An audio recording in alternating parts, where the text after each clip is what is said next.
வணக்கம், welcome to TNPSC Sarkar. இன்னைக்கு நம்ம பார்க்க போறது 7th ஸ்டாண்டர்ட்ல இயல் 1 வந்து பார்க்க போறோம். இயல் 1ல 5 பகுதி இருக்கு. கவிதை பிழை இருக்கும், அப்புறம் உரைநடை இருக்கும், விரிவானம் அப்படிங்கிற துணைப்பாட பகுதி இருக்கும், இலக்கணம் இருக்கும். ஸோ இது எல்லாத்தையும் சேர்த்து மொத்தமா ஒரே வீடியோல பார்க்க போறோம். இதுக்கு முன்னாடி நம்ம சேனலை ஃபர்ஸ்ட் டைம் பார்க்கறதா இருந்தா சப்ஸ்கிரைப் பண்ணிக்கோங்க, பெல் பட்டனையும் கிளிக் பண்ணிக்கோங்க. சரி, இப்போ இந்த இயல் 1ல என்ன பாயிண்ட்ஸ் இருக்கு அப்படிங்கறத நம்ம பார்க்கலாம். ஃபர்ஸ்ட் வந்து எங்கள் தமிழ் அப்படிங்கிற ஒரு கவிதை பிழை கொடுத்திருக்காங்க. உலக மொழிகள்ல தொன்மையானது வந்து நம்மளோட தமிழ் மொழி தான். இது வந்து மென்மையும் இனிமையும் வளமையும் உடையது அப்படின்னு சொல்லியிருக்காங்க. வாழ்வுக்கு தேவையான அன்பையும் அறத்தையும் தமிழ் மொழி கொடுக்குது. அதே மாதிரி கால சூழலுக்கு ஏற்ப மாற்றங்களை ஏற்று என்றும் இளமையோடு திகழ்வதும் தமிழ் மொழி தான். இந்த தமிழ் மொழிய வந்து நாமக்கல் கவிஞர் எப்படி பாடியிருக்காரு அப்படிங்கறத நம்ம பார்க்கலாம். அருள்நெறி அறிவை தரலாகும், அதுவே தமிழன் குரலாகும். பொருள் பெற யாரையும் புகழாது, போற்றாதாரையும் இகழாது. கொல்லா விரதம் குறியாக, கொள்கை பொய்யா நெறியாக, எல்லா மனிதரும் இன்புறவே என்றும் இசைந்திடும் அன்பரமே. அன்பும் அறமும் ஊக்கிவிடும், அச்சம் என்பதை போக்கிவிடும். இன்பம் பொழிகிற வானொலியாம், எங்கள் தமிழெனும் தேன்மொழியாம். இந்த பாடலை எழுதினது வந்து நாமக்கல் கவிஞர் வே. ராமலிங்கன். இப்ப இதோட சொல்லும் பொருளும் பார்க்கலாம். ஊக்கிவிடும் அப்படின்னா ஊக்கப்படுத்தும் அப்படின்னு அர்த்தம். குறி அப்படின்னா குறிக்கோள். விரதம் அப்படிங்கிறது நோன்புன்னு பொருள்.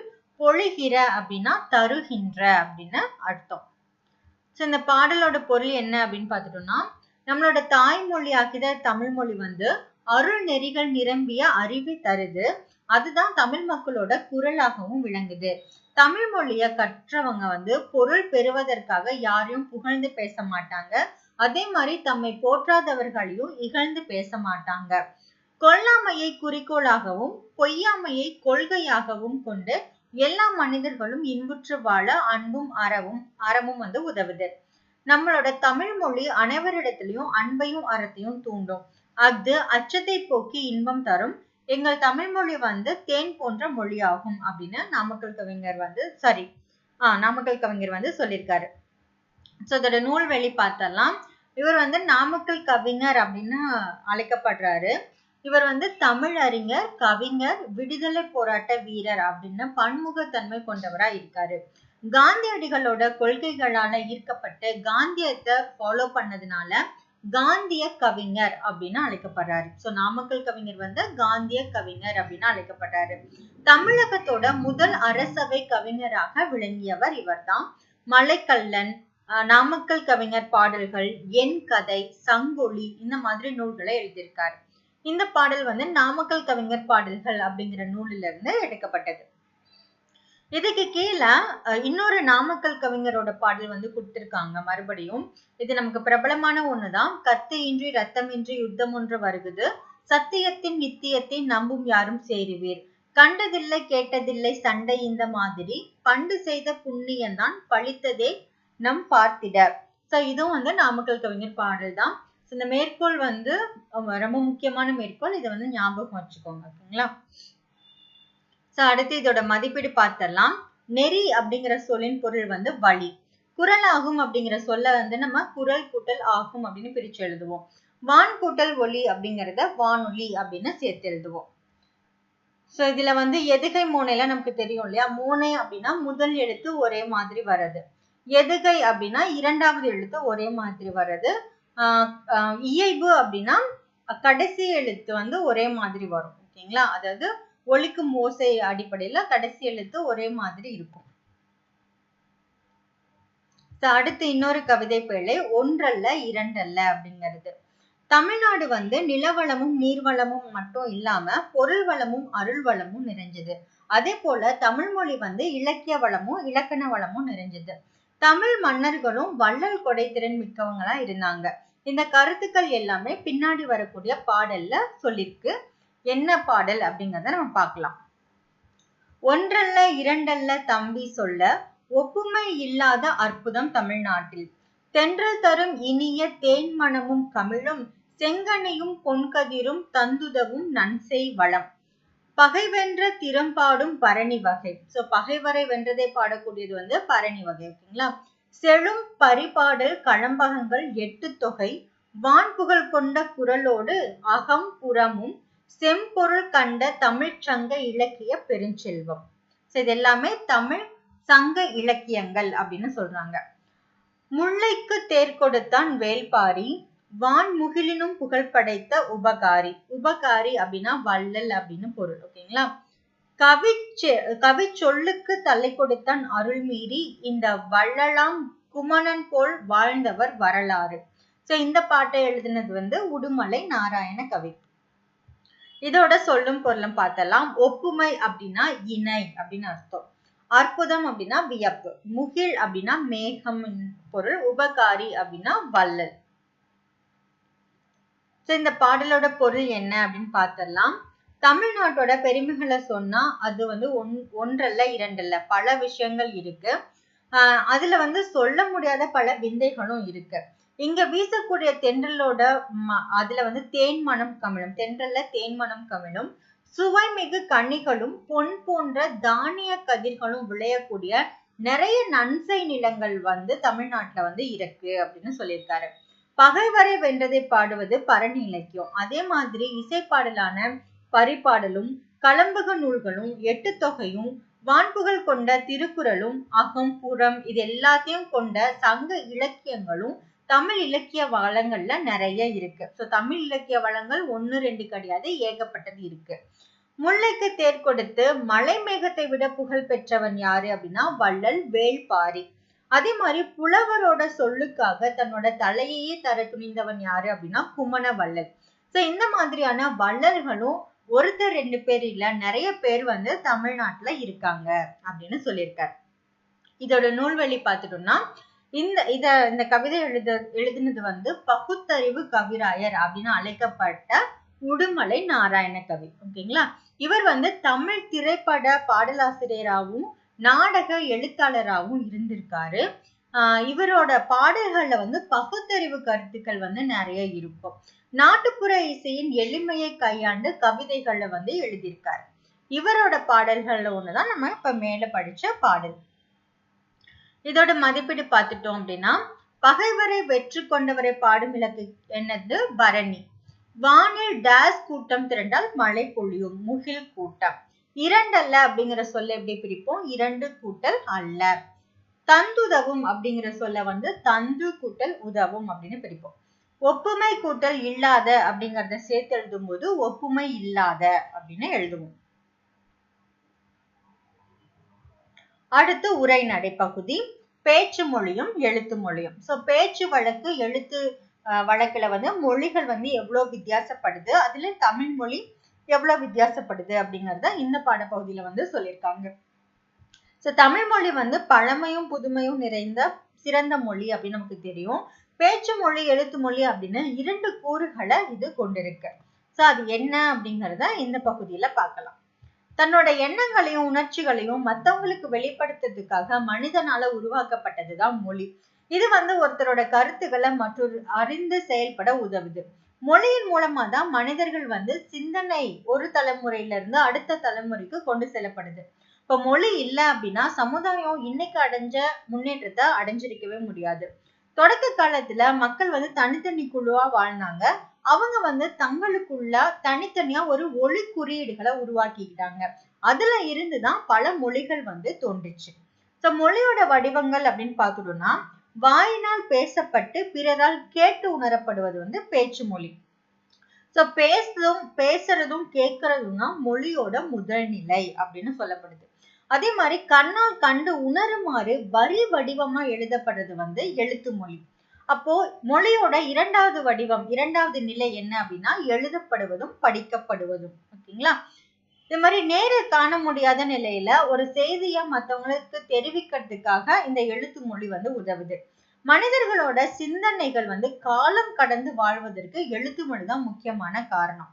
அதே மாதிரி ஒலி அந்த சவுண்ட் வடிவில் அமையக்கூடிய பேச்சு மொழி வந்து உடனடி பயன்பாட்டுக்கு உரியது. ஆனா எழுத்து வடிவுல வரி வடிவுல அமையக்கூடிய எழுத்து மொழியானது நீண்ட கால பயன்பாட்டுக்கு உரியதா இருக்கு. உலகின் சில மொழிகள்ல பேச்சு மொழியா மட்டுமே இருக்கு. அதே மாதிரி சில மொழிகள் வந்து எழுத்து மொழியா மட்டுமே இருக்கு. ஆனா தமிழ் மாதிரி மொழிகள் வந்து பேச்சு மொழி, எழுத்து மொழி 2 வடிவங்களையும் பயன்பாட்டுல இருக்கு. அதுல பேச்சு மொழி அப்படின்னா என்ன பார்த்துட்டோம்னா, மொழியோட உயிர் நாடியா விளங்குறது வந்து பேச்சு மொழிதான். பேச்சு மொழி வந்து உணர்வுகளை எளிதா வெளிப்படுத்தும். இதே மாதிரி கருத்து வெளிப்படுத்துவதை மட்டும் நோக்கமா கொண்டது. பேசப்படக்கூடிய சொற்கள் மட்டுமின்றி பேசுபவரோட உடல் மொழி, ஒலிப்பதில் இருக்கக்கூடிய ஏற்ற இறக்கம் இது எல்லாமே பேச்சு மொழியோட சிறப்புன்னு சொல்லலாம். பேச்சு மொழியில பொருள் வேறுபாடு வரும். அதாவது ஒரே சொல்லுக்கு 2 விதமான வேறுபாடுகள்னு வரும்.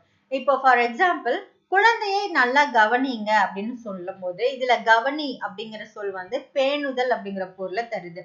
இதுவே நம்ம சிக்னல்ல நில், கவனி, செல் அப்படிங்கிற வாக்கியம் நம்ம பார்த்திருப்போம். இதுல கவனி அப்படிங்கிறது வந்து பாதுகாப்பு பொருளை தருது. அது மாதிரி ஒலிப்பதல்ல இருக்கக்கூடிய ஏற்ற இறக்கம் வந்து பொருள் வேறுபாட்டை தரும். இப்ப நம்ம நார்மலா பேசும்போது, கோவமா பேசும்போது ஒரு அர்த்தம், பாவமா பேசும்போது ஒரு அர்த்தம் கிடைக்கும் இல்லையா? என்னால் போக முடியாது அப்படிங்கறது வந்து நம்ம ஓங்கி சொல்லும் போது மறுப்பை வந்து உணர்த்துது. இதுவே நம்ம வந்து மென்மையா சொல்லும் போது நம்மளோட இயலாமைய உணர்த்துது அப்படின்னு சொல்றாங்க. இப்போ ஒரு தொடர்ல எந்த சொல்லுக்கு அழுத்தம் கொடுக்கிறோமோ அதற்கேத்த மாதிரி பேச்சு மொழியில பொருளும் வேறுபடும். இப்ப வந்து நான் பறவையை பார்த்தேன் அப்படிங்கிற தொடர்ல வந்து நான் அப்படிங்கிற சொல்லுக்கு நம்ம அழுத்தம் கொடுத்தோம்னா அதுல இருந்து நம்ம வினாவை வந்து எழுப்ப முடியும். அதாவது பறவையை பார்த்தது யார் அப்படின்னு வினா கேட்க முடியும். அதே மாதிரி பறவை அப்படிங்கிற சொல்லுக்கு வந்து நம்ம அழுத்தம் கொடுத்தோம்னா நீ எதை பார்த்தாய் அப்படிங்கிற வினாவுக்கு விடை கிடைக்கும்.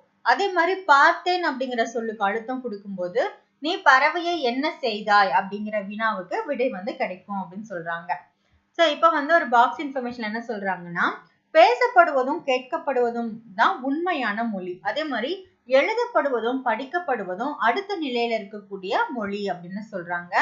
இது மட்டும் இல்லாம வேறு வகை மொழி நிலைகளும் இருக்கு. அது என்னன்னா எண்ணப்படுவது, நினைக்கப்படுவது, கனவு காணப்படுவது இதுவும் வந்து மொழிதான் அப்படின்னு மு. வரதராஜனார் வந்து சொல்லியிருக்கார். சோ ஒரு முக்கியமான ஸ்டேட்மெண்ட். இது யார் சொன்னது அப்படின்னா மு. வரதராஜனார்.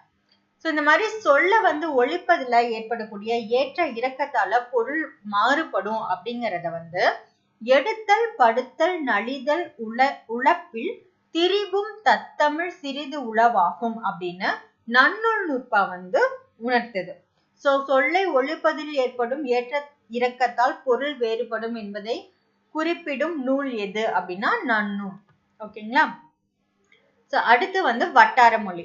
சோ வட்டார மொழி நமக்கு தெரியும். அதாவது நம்ம வந்து ஒரே மொழியை தான் பேசுவோம். இருந்தாலும் ஒவ்வொரு இடத்துக்கும் தகுந்த மாதிரி அந்த மொழி வந்து வேறுபடும். சோ இந்த மாதிரி மாறுபடக்கூடிய ஒரே மொழியின் வெவ்வேறு வடிவங்களை வந்து வட்டார மொழி அப்படின்னு சொல்றோம். எடுத்துக்காட்டா இருக்கிறது அப்படிங்கறத வந்து இருக்கு, இருக்குது, கீது அப்படின்னு தமிழ்நாட்டுல ஒவ்வொரு பகுதியிலயும் ஒவ்வொரு மாதிரி சொல்றாங்க. இதனாலதான் வட்டார வழக்குகள் வந்து உருவாச்சு. அடுத்து கிளைமொழி. கிளைமொழி அப்படிங்கிறது என்னன்னா, இப்போ ஒரே மொழியை பேசக்கூடிய மக்கள் வந்து வேறு வேறு இடங்கள்ல வாழ்றாங்க. அப்படி வாழக்கூடிய மக்கள் வந்து ரொம்ப நாள் அதே இடத்துல இருக்கிறதுனால நில அமைப்பு, இயற்கை தடைகள் போன்றவற்றின் மூலமா இந்த பேச்சு மொழி கொஞ்சம் கொஞ்சமா மாறுபட்டு அது புதுசா ஒரு மொழியா திரிஞ்சிரும். அந்த மாதிரி உருவாகக்கூடிய புதிய மொழிகளை தான் கிளைமொழி அப்படின்னு சொல்றாங்க. எடுத்துக்காட்டு இப்போ தமிழ்ல இருந்து பிரிஞ்சு போன கன்னடம், தெலுங்கு, மலையாளம் இதெல்லாமே வந்து தமிழ்ல இருந்து பிரிஞ்சு போன கிளைமொழிகள் அப்படின்னு சொல்லப்படுது. அடுத்து எழுத்து மொழி.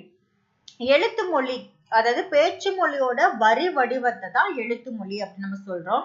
ஒரு மொழியானது நீண்ட காலம் நிலை பெற்று இருக்கிறதுக்கு வந்து இந்த எழுத்து வடிவம் வந்து ரொம்ப இன்றியமையாதது அப்படின்னு சொல்றாங்க.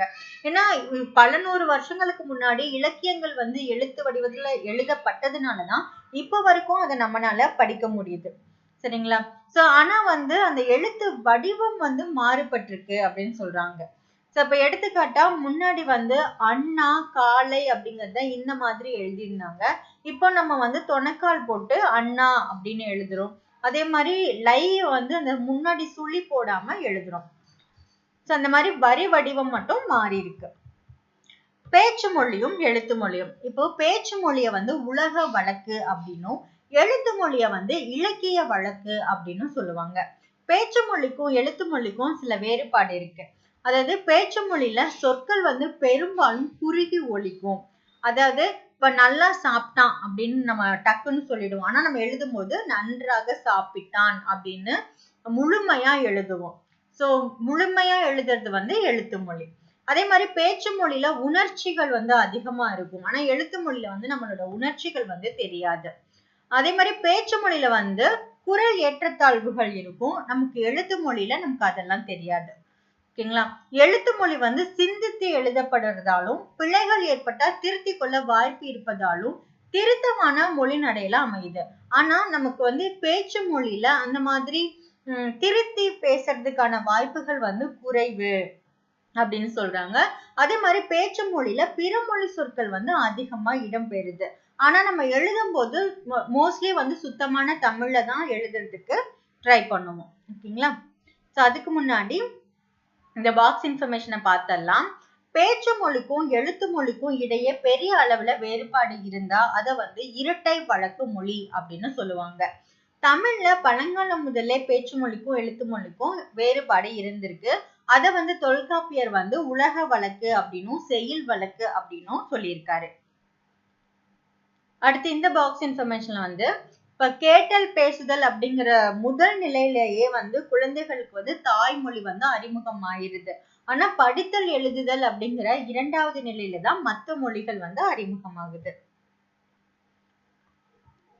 இப்போ பேச்சு மொழியில எழுத்துக்களை மாற்றி ஒலிக்கிறது உண்டு. இப்போ இ அப்படிங்கறத எ அப்படின்னும், உ அப்படிங்கறத ஓ அப்படின்னும் மாத்தி நம்ம உச்சரிக்கிறோம். எடுத்துக்காட்டா இலை அப்படிங்கறத இலை அப்படின்னும், உலகம் அப்படிங்கறத உலகம் அப்படின்னும் நம்ம சொல்றோம். ஆனா எழுதும் போது இப்படி எழுத முடியாது. நம்ம கரெக்டா எழுதிடுறோம்.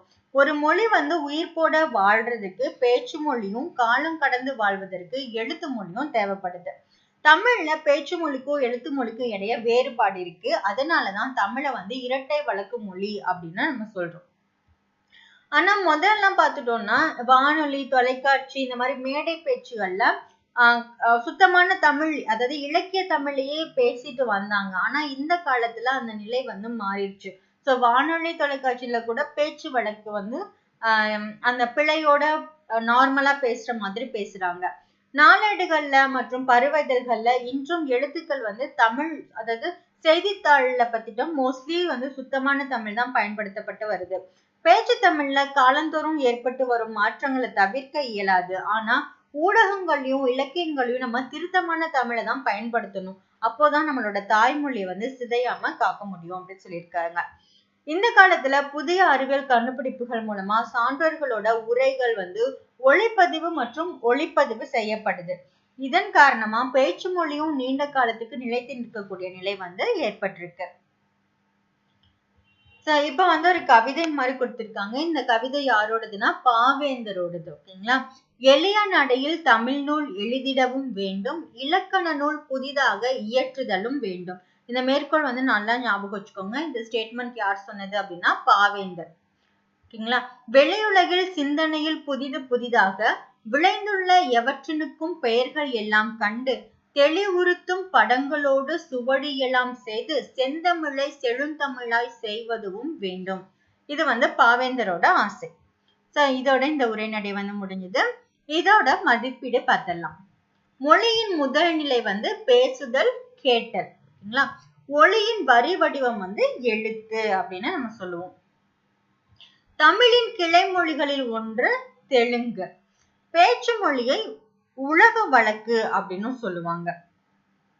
இதுல சரியா தவறா அப்படின்னு கேட்டிருக்காங்க. மொழி காலத்திற்கு ஏற்ப மாறுபடுகிறது அப்படிங்கிறது சரி. எழுத்து மொழி காலம் கடந்தும் நிலைத்து நிற்கிறதுங்கிறது சரி. பேசுபவரின் கருத்திற்கு ஏற்ப உடனடி செயல்பாட்டிற்கு உதவுவது எழுத்து மொழி. பேசுபவரின் கருத்திற்கு ஏற்ப உடனடி செயல்பாட்டிற்கு உதவுவது பேச்சு மொழி வரும். இது தவறு. எழுத்து மொழியில் உடல் மொழிக்கு வாய்ப்பு அதிகம்.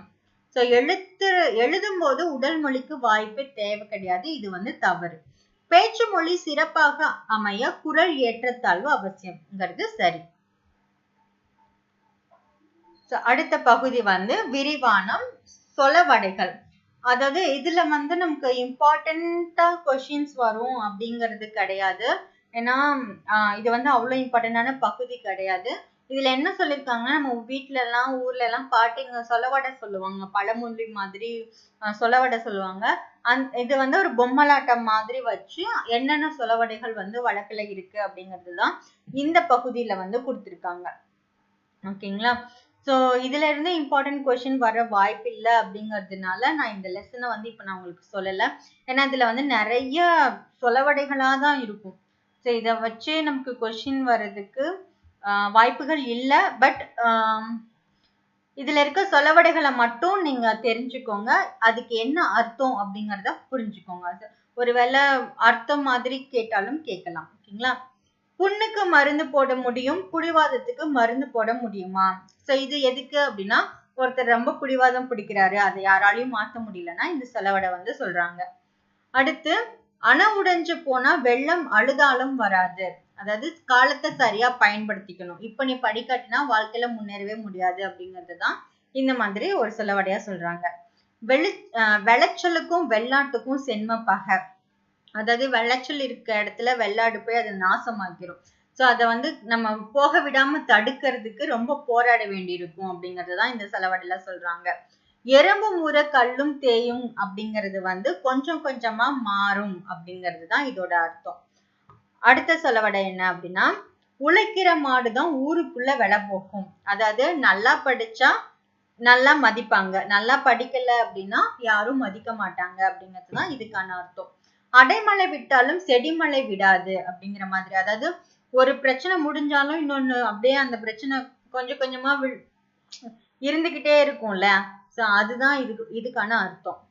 அடுத்து, நினைச்சதாம் கழுதை எடுத்ததாம் ஓட்டம். அதாவது அவசர அவசரமா ஒரு வேலையை செய்வாங்க இல்லையா, ஓடோடி, அதுக்கு வந்து இந்த சொலவடைய சொல்லலாம்.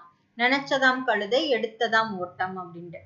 அடுத்து இன்னொன்னு வந்து, குடல் கூழுக்கு அழுவுதாம், கொண்டை பூவுக்கு அழுவுதாம். அதாவது சம்பந்தமே இல்லாம பசிக்கும் போது பசிக்கான முக்கியத்துவம் தராம தலைக்கு பூ வேணும் அப்படின்னு சொல்ற மாதிரி. ஓகேங்களா? முக்கியத்துவம் இல்லாத செயலுக்கு அப்படிங்கிற மாதிரி. அடுத்து, சொப்பனத்தில் கண்ட அரிசி சோத்துக்கு ஆகுமா அப்படிங்கிற சொலவடை. அடுத்து, நல்ல பாம்பு படம் எடுக்கலாம், நாக்கலாம் பூச்சி படம் எடுக்கலாமா அப்படிங்கிற சொலவடை. 1000 களம் நெல்லுக்கு ஒரு அந்து பூச்சி போதும். சோ நிறைய நெல் சேர்த்து வச்சிருந்தாலும் ஒரே ஒரு பூச்சி விழுந்தா அந்த நெல்லு ஃபுல்லா, அந்த களம் ஃபுல்லா பாலாயிடும் அப்படிங்கிறதுதான் இதுக்கான அர்த்தம். ஆள் கூடுனா பாம்பு சாகுமா, கைய ஊனித்தான் கரணம் போட முடியும் அப்படிங்கிறது சொலவடை. அடுத்து, காவடி பாரம் சுமக்கிறவனுக்கு தான் தெரியும். சோ சும்மா வேடிக்கை பார்க்கறவனுக்கு அதோட சுமை வந்து தெரியாது. இருப்பவனுக்கு புலி ஏப்போம், இல்லாதவனுக்கு பசி ஏப்போம். அடுத்து, 4 வீட்டுல கல்யாணமா, நாய்க்கு அங்கேயும் இங்கேயும் ஓட்டமா. சரிங்களா? அவப்பொழுது போக்குவதிலும் தவப்பொழுது நல்லதும் வாங்க. அதாவது நேரம் வீண் பண்ணாலும் அதுல தவம் பண்ணோம்னா அந்த பொழுது வந்து பயனுள்ளதா இருக்கும் அப்படிங்கிற மாதிரி சொல்லியிருக்காங்க. பாடி பாடி குத்தினாலும் பதறு அரிசி ஆகுமா? சோ அரிசி ஆகாது. சோ தேவையில்லாத வேலைய செஞ்சுக்கிட்டே இருந்தாலும் அதனால எந்த பிரயோஜனமும் கிடையாது. அடுத்து, அதிர அடிச்சா உதிர விளையும், முயற்சி செஞ்சாதான் எல்லாமே நடக்கும் அப்படிங்கிறதுதான் இதுக்கான அர்த்தம். குத்துக்கல்லுக்கு என்ன குளிரா வெயிலாங்கிற மாதிரி அப்படின்னு. அதாவது யாருக்கும் எந்த கவலையும் இல்லாம இருந்தாங்கன்னா அவங்களுக்கு என்ன கவலை அப்படின்னு சொல்லுவோம்ல, அதுக்கு பதிலா குத்துக்கல்லுக்கு என்ன குளிரா வெயிலா அப்படிங்கிற மாதிரி இருக்காங்க அப்படின்னு சொல்றாங்க. அகழி விழுந்த முதலைக்கு அதுவே சொர்க்கம்னு சொல்ற மாதிரி. அகழினா தண்ணி இருக்க ஒரு பகுதி, ஆழமான தண்ணி இருக்க ஒரு பகுதி தான் அகழின்னு சொல்லுவாங்க. சோ அகழியில விழுந்த முதலைக்கு அதுவே சொர்க்கம் அப்படிங்கிற மாதிரி. சோ இந்த மாதிரி இதுல நிறைய சொலவடைகள் இருக்கு. பட் இந்த சொலவடை வச்சுலாம் நமக்கு கேள்வி வருமா அப்படிங்கறது சந்தேகம் தான். ஜஸ்ட் நீங்க பாக்குறதுனா பாடப்பகுதியை ஒரு தடவை பார்த்துக்கோங்க. ஓகேங்களா? அடுத்து நம்ம இலக்கண பகுதிக்கு வந்துடலாம். குற்றியலிகரம், குற்றியலுகரம். சோ குற்றியலுகரம் அப்படின்னா என்ன, குற்றியலிகரம் அப்படின்னா என்ன அப்படிங்கறத இதுல நம்ம பார்க்க போறோம். ஃபர்ஸ்ட் நமக்கு எழுத்துக்களோட வகை நமக்கு தெரியும் இல்லையா, நம்ம ஆல்ரெடி 6th ஸ்டாண்டர்ட்ல பார்த்திருப்போம். தமிழ் எழுத்தை வந்து முதல் எழுத்து, சார்பெழுத்து அப்படின்னு 2 வகையா பிரிப்பாங்க. உயிரெழுத்து 12, மெய்யெழுத்து 18. இந்த 30 எழுத்தை வந்து முதல் எழுத்து அப்படின்னு சொல்லுவாங்க. சார்பெழுத்தை வந்து 10 வகையா பிரிப்பாங்க. உயிர்மை, ஆயுதம், உயிரிழப்படை, ஒற்றிழப்படை, குற்றியலுகரம், குற்றியலிகரம், ஐகார குறுக்கம், ஔகார குறுக்கம், மகர குறுக்கம், ஆயுத குறுக்கம் அப்படின்னு சொல்லிட்டு. அதுல ஃபர்ஸ்ட் வந்து குற்றியலுகரம் வந்து பார்க்க போறோம். ஓகேங்களா? சோ குற்றியலுகரத்துல வந்து என்ன பார்ப்போம் அப்படின்னா, இப்போ எக்ஸாம்பிள் வந்து குழந்தை, வகுப்பு, பாக்கு அப்படின்னு இருக்கா. இதுல கூ வந்து கவனிங்க. கூ வந்து இது முதல்ல வந்திருக்கு, இங்க நடுவுல வந்திருக்கு, இங்க வந்து கடைசியில வந்திருக்கு. இந்த 3 சொற்களையும் நம்ம வந்து உச்சரிக்கும் போது ஒலி வித்தியாசம் வருது. அதாவது ஃபர்ஸ்ட் 2 சொற்களுக்கு வந்து கூ வந்து நம்ம அழுத்தி சொல்லுவோம். பாக்கு அப்படி சொல்லும் போது லாஸ்டா கூ வருதுனால அது வந்து அழுத்தி முழுமையா நம்ம ஒலிக்க மாட்டோம். சோ அந்த மாத்திரை அளவு வந்து பாத்தீங்கன்னா ஒரு மாத்திரைக்கு பதிலா அரை மாத்திரை அளவு தான் ஒலிக்குது. சோ இந்த மாதிரி கு, சு, டு, து, பூரு இந்த 6 வல்லின உகரங்களும் வந்து சொல்லோட கடைசியில வரும்போது ஒரு மாத்திரைக்கு பதிலா அரை மாத்திரை அளவு ஒலிச்சுது அப்படின்னா அதைத்தான் நம்ம வந்து குற்றியல் உகரம் அப்படின்னு சொல்றோம். ஓகேங்களா? அதாவது குறுமை கூட்டல் இயல் கூட்டல் உகரம், அதுதான் குற்றியல் உகரம். இப்ப எடுத்துக்காட்டு என்ன கொடுத்துருக்காங்கன்னா காசு, எஃகு, பயறு, பட்டு, பந்து, சால்பு இதெல்லாம் பாத்தீங்கன்னா கடைசியில வர உகரம் வந்து குறைந்து ஒலிக்குது. அதுதான் குற்றியல் உகரம் அப்படின்னு சொல்றாங்க. இதுல வந்து நிறைய வகை இருக்கு. அது என்ன அப்படின்னு சொல்லிட்டு பார்க்கலாம். தனிக்குறில் எழுத்தை அடுத்து வரும் வல்லின உகரங்கள் வந்து ஒரு மாத்திரை அளவுக்கு முழுமையா ஒலிக்கும் அப்படிங்கிறது ஒரு ஸ்டேட்மெண்ட்.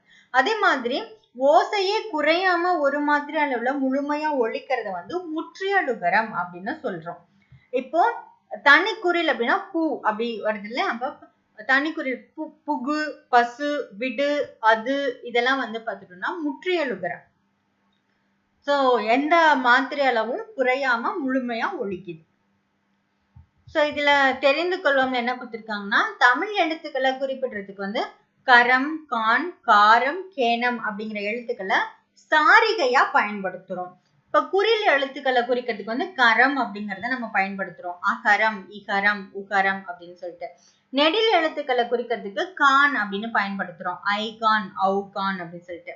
அதே மாதிரி குறில் நெடில் எழுத்துக்களை குறிக்கிறதுக்கு வந்து காரம் அப்படிங்கறதையும் நம்ம பயன்படுத்துறோம். மகாரம், ஏகாரம், ஐகாரம், ஔகாரம் அப்படின்னு சொல்லிட்டு. ஆயுத எழுத்தை குறிக்கிறதுக்கு கேனம் அப்படிங்கறத பயன்படுத்துறோம். அகேனம் அப்படிங்கிற மாதிரி. அடுத்து குற்றியலுகரத்தோட வகைகள். இதுல பார்த்துட்டோம்னா 6 வகை இருக்கு. நெடில் தொடர் குற்றியலுகரம், வன் தொடர் குற்றியலுகரம், ஆயுத தொடர் குற்றியலுகரம், உயிர் தொடர் குற்றியலுகரம், அப்புறம் மென் தொடர் குற்றியலுகரம், இடைத்தொடர் குற்றியலுகரம். நெடில் தொடர்னா என்னன்னு பார்த்துட்டோம்னா நெடில் எழுத்துக்களை தொடர்ந்து வரக்கூடிய உகரம். ஓகேவா? இப்ப பாகு, மாசு, பாடு, காது, ஆறு இதுல எல்லாமே முன்னாடி எழுத்து வந்து நெடில். சோ இந்த மாதிரி வந்துச்சுன்னா அது நெடில் தொடர் குற்றியலுகரம். ஆயுத தொடர் குற்றியலுகரம் அப்படின்னா என்னன்னா ஆயுத எழுத்தை தொடர்ந்து வரக்கூடிய உகரம். ரொம்ப ரொம்ப சிம்பிள். அதே மாதிரி உயிர் தொடர் குற்றியலுகரம் அப்படின்னா உயிர்மை எழுத்தை தொடர்ந்து வரக்கூடிய குற்றியலுகரம். இப்ப அரசு, 9, கயிறு, வரலாறு இதெல்லாமே நார்மலா உயிர்மை எழுத்தை தொடர்ந்து வருது. சோ அதனால அதெல்லாமே வந்துட்டு உயிர் தொடர் குற்றியலுகரம். வன் தொடர் குற்றியலுகரம்னா கசட தபர அப்படிங்கிற வல்லின மெய் எழுத்தை தொடர்ந்து வந்துச்சுன்னா அது வன் தொடர் குற்றியலுகரம். மென் தொடர் குற்றியலுகரம் அப்படிங்கிறது ஞஞன நமன அப்படிங்கிற மெய்யெழுத்து மெல்லின மெய்யெழுத்தை தொடர்ந்து வந்துச்சுன்னா அது மென் தொடர் குற்றியலுகரம். எடுத்துக்காட்டு பங்கு, மஞ்சு, பண்பு, பந்து இதெல்லாமே. இடைத்தொடர் அதே மாதிரிதான். இடையினம் மெய்யெழுத்து இருக்குல்ல, யரள, வழல இதை தொடர்ந்து வரக்கூடிய உகரம் வந்து இடைத்தொடர் குற்றியலுகரம். இதுல என்ன சிறப்பு அப்படின்னு பார்த்துட்டோம்னா இவ் அப்படிங்கிற எழுத்தை தொடர்ந்து வரும் குற்றியலுகர சொற்களே கிடையாது. சோ இது ரொம்ப ரொம்ப முக்கியம், நோட் பண்ணிக்கோங்க. அதே மாதிரி இடைத்தொடர் குற்றியலுகரத்துல சு, டு, ரு இந்த எழுத்தை இறுதியாக கொண்ட இடைத்தொடர் குற்றியலுகர சொற்களும் கிடையாது அப்படின்னு சொல்றாங்க. இப்ப குற்றியலிகரம் வந்து நம்ம உகரம் பார்த்தோம் இல்லையா, கடைசியா உகரம் வந்து முடிஞ்சிருக்கும். இதுல வந்து இகரம் வந்து முடிஞ்சிருக்கும். ஓகேங்களா? அதுதான் நம்ம வந்து குற்றியலிகரம் அப்படின்னு சொல்றோம். இப்ப வந்து எக்ஸாம்பிள் இப்ப வரகு கூட்டல் யாது இதை நம்ம சேர்த்து உச்சரிக்கும் போது வரகியாது. அப்ப இங்க கூ அப்படிங்கிறது வந்து கீயா திரிஞ்சிருக்கு. ஓகேங்களா? இப்ப கூ என்னும் எழுத்து கீ அப்படின்னு ஒலிக்குது. சோ இந்த மாதிரி ஒரு மாத்திரை அளவுல குறுகி ஒலிக்கக்கூடிய இகரம் வந்து குற்றியலிகரம் அப்படின்னு சொல்லப்படுது. இது எப்படி பிரிக்கலாம்னா குறுமை கூட்டல் இயல் கூட்டல் இகரம். சோ அதை நம்ம எப்படி பிரிச்சோம்? குறுமை கூட்டல் இயல் கூட்டல் உகரம் அப்படின்னு பிரிச்சிருப்போம். ஓகேங்களா?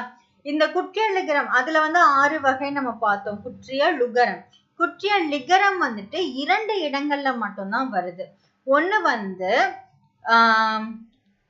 அந்த ஜாயின் பண்ற எழுத்து வந்து யகரம். ஓகேவா? யகரத்தை முதல் எழுத்தா கொண்ட சொற்கள் வரும்போது அது உகரம் வந்து இகரமா திரியுது அப்படின்னு சொல்றாங்க. இப்போ கொக்கு கூட்டல் யாது அப்படின்னா கொக்கியாது. இப்ப கீ வந்து இக்கு பிளஸ் ஈ தானே, அப்போ அந்த கூ வந்து கீயா மாறுது. அதாவது உகரம் வந்துட்டு இகரமா மாறுது. இதைத்தான் நம்ம வந்துட்டு குற்றிய லிகரம் அப்படின்னு சொல்றோம். இது ஒரு இடம். 2வது இடம் வந்து பார்த்துட்டோம்னா மியா அப்படிங்கிறது ஒரு அசைச்சொல், அதாவது ஒரு ஓசை நயத்துக்காக வருது. இந்த மியா அப்படிங்கிற சொல் வந்து சேரும்போது குற்றிய லிகரமாக அந்த மாத்திரை அளவு வந்து குறைஞ்சு ஒழுக்குது அப்படின்னு சொல்றாங்க. சோ குற்றிய லிகரத்துல தற்போது உரைநடை வழக்குல இல்ல, இலக்கியங்கள்ல மட்டும்தான் காணப்படுது. அடுத்து நம்ம இதோட மதிப்பீடு வந்து செக் பண்ணிடலாம். இப்ப பொருந்தா சொற்களை எடுத்து எழுதுக. இதுல பாருங்க, பசு, விடு, ஆறு, கரு. இதுல 6 தான் வரும். ஏன்னா மீதி எல்லாமே வந்துட்டு நமக்கு குறில். இந்த 6 வந்து நெடில் தொடர் குற்றிய லிகரமா வரும். அதே மாதிரி இந்த தொடர்ல பார்த்துட்டோம்னா இது பஞ்சு அப்படிங்கிறது வந்து வேறுபடுது. ஓகேங்களா? மத்ததெல்லாம் வல்லின எழுத்துக்கள். இது வந்து மேர. அதே மாதிரி ஆறு, மாசு, பாகு, அது. இது வந்து உயிர் தொடர் குற்றிய லிகரம். மீதி எல்லாம் நெடில் தொடர் குற்றிய லிகரம். இதுல வந்து டிஃப்ரெண்டா இருக்கிறது வந்து அரசு. இது வந்து உயிர் தொடர் குற்றிய லிகரம். அதே மாதிரி இதுல வந்து எஃகு. இது வந்து ஆயுத தொடர் குற்றிய லிகரம். மீதி எல்லாம் மெல்லினம் இடைத்தொடர் குற்றிய லிகரமா வரும். அடுத்து மொழியை ஆள்வோம் அப்படிங்கறதுல வந்து கொடுத்திருக்காங்க. ஜஸ்ட் தெரிஞ்சுக்கிறதுக்காக திணை வந்து 2 வகைப்படும், உயர்திணை, அஃறிணை அப்படின்னு சொல்லிட்டு. 6 அறிவுடைய மனிதர்களை வந்து நம்ம உயர்திணைன்னு சொல்லுவோம். மீதி எல்லாத்தையுமே பறவைகள், விலங்குகள், தாவரங்கள் எல்லாத்தையுமே வந்து நம்ம அஃறிணை அப்படின்னு சொல்லுவோம். இதுல வந்து தொகை சொற்கள்ல வந்து நம்ம ஆல்ரெடி பார்த்திருக்கோம் 6th. இப்ப முக்கணி அப்படின்னா மாப்பலா, வாழை வரும். முத்தமிழ் அப்படின்னா இயல், இசை, நாடகம். நாற்றிசை அப்படின்னா 4 திசை, கிழக்கு, மேற்கு, வடக்கு, தெற்கு அப்படின்னு. ஐந்திணை அப்படிங்கிறது வந்து 5 நிலப்பகுதி, குறிஞ்சி, முல்லை, மருதம், நெய்தல், பாலை. அறுசுவை அப்படிங்கிறது உப்பு, கார்ப்பு, உவர்ப்பு, துவர்ப்பு, கசப்பு, இனிப்பு, இது எல்லாமே வரும். இங்க இரு பொருள் கொண்ட ஒரு சொல்லை நிரப்புக அப்படின்னு சொல்லிட்டு கொடுத்திருக்காங்க. அரசுக்கு தவறாமல் வரி செலுத்த வேண்டும். ஏட்டில் எழுதுவது வரி வடிவம். அதே மாதிரி மழலை பேசும் மொழி அழகு, இனிமை தமிழ் மொழி எமது. அன்னை தந்தையின் கைப்பிடித்து குழந்தை நடை பழகும். அறிஞர் அண்ணாவின் சிறப்பு அவரது அடுக்குமொழி நடை. நீ அறிந்ததை பிறருக்கு சொல். எழுத்துக்கள் தொடர்ந்து நின்று பொருள் தருவது சொல். உழவர்கள் நாற்று நட வயலுக்கு செல்வர். குழந்தையை மெதுவாக நட என்போம். நீதிமன்றத்தில் தொடுப்பது வழக்கு. நீச்சு தண்ணி குடி என்பது பேச்சு வழக்கு. அடுத்து கலை சொல். இதோட நமக்கு முடிஞ்சது. ஊடகம், இதோட ஆங்கில சொல் வந்து மீடியா. மொழியியல் வந்து லிங்குஸ்டிக்ஸ் சொல்லுவோம். ஒளியியல வந்து போனோலஜி. இதழியல் வந்து ஜேர்னலிசம். பருவ இதழ் வந்து மேகசைன். பொம்மலாட்டம் வந்து பப்பட்ரி. எழுத்திலக்கணம் வந்து ஆர்த்தோகிராஃபி. உரையாடல் வந்து டயலாக். ஓகேங்களா? சோ இதோட 7th ஸ்டாண்டர்ட்ல இயல் 1 அப்படிங்கிறது முடிஞ்சிருச்சு. அடுத்து இயல் 2. இயல் 2 நம்ம நெக்ஸ்ட் வீடியோல பார்க்கலாம். இந்த வீடியோ பிடிச்சிருந்துச்சுன்னா லைக் பண்ணுங்க. ஃபீட்பேக் இருந்தா கமெண்ட் பண்ணுங்க. மறக்காம இதெல்லாம் நோட்ஸ் எடுத்து வச்சு படிங்க. தேங்க்யூ.